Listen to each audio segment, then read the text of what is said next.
Perdebatan seputar praktik penagihan utang kini semakin hangat, terutama mengenai tindakan agen penagih utang yang bekerja sama dengan kepolisian. Banyak orang bertanya, apakah benar Kredivo bisa melibatkan polisi dalam proses penagihan? Di satu sisi, ini mungkin terlihat seperti ancaman, tetapi sebenarnya tujuan utama dari kerjasama ini adalah untuk mempermudah proses dan meminimalkan risiko konflik. Menjadi jelas bahwa penagihan yang melibatkan kepolisian memerlukan pertimbangan matang. Polisi memiliki ranah tersendiri, terutama dalam menangani kasus kriminal dan tindakan kekerasan. Jika seseorang hanya dituduh gagal bayar tanpa tindakan kriminal sebelumnya, maka tidak ada urgensi hukum bagi polisi untuk terlibat.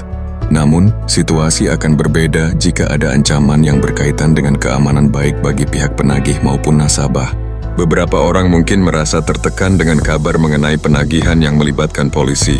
Dalam konteks ini, penting untuk tetap tenang dan tidak membiarkan diri terpengaruh oleh informasi yang tidak jelas kebenarannya. Jika memang ada ancaman atau intimidasi, pengguna dapat mengonsultasikan masalah ini dengan pihak berwenang atau pengacara untuk mendapatkan pandangan hukum yang lebih jelas. Ada baiknya untuk mencermati apa sebenarnya yang terjadi di lapangan. Kredivo mungkin merasa perlu didampingi polisi, hanya saja dalam kasus yang sangat jarang terjadi. Sebenarnya, perusahaan lebih memilih menyelesaikan urusan perdata tanpa harus melibatkan pihak kepolisian.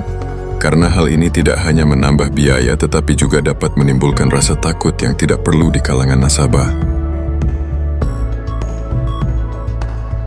Oleh karena itu, perusahaan lebih berfokus pada penyampaian solusi dan pengertian terhadap kondisi nasabah yang kesulitan. Jangan biarkan ketakutan mendalam membuat hidup menjadi stres. Setiap orang menghadapi masalah keuangan dari waktu ke waktu, dan bukan hal yang aneh apabila mengalami kesulitan dalam memenuhi kewajiban utang. Karenanya penting bagi masyarakat untuk paham bahwa polisi tidak akan datang hanya karena masalah utang semata jika tidak terlibat dalam tindakan penjelasan mengenai invasi polisi dalam penagihan utang dapat memberikan pemahaman yang lebih baik kepada masyarakat. Dengan rasa tenang dan bijaksana, kita dapat meniti hidup, terlepas dari kesulitan utang yang mungkin dihadapi. Ingatlah, kunci untuk menghadapi masalah ini adalah komunikasi yang baik dan melibatkan pihak ketiga yang kompeten jika diperlukan.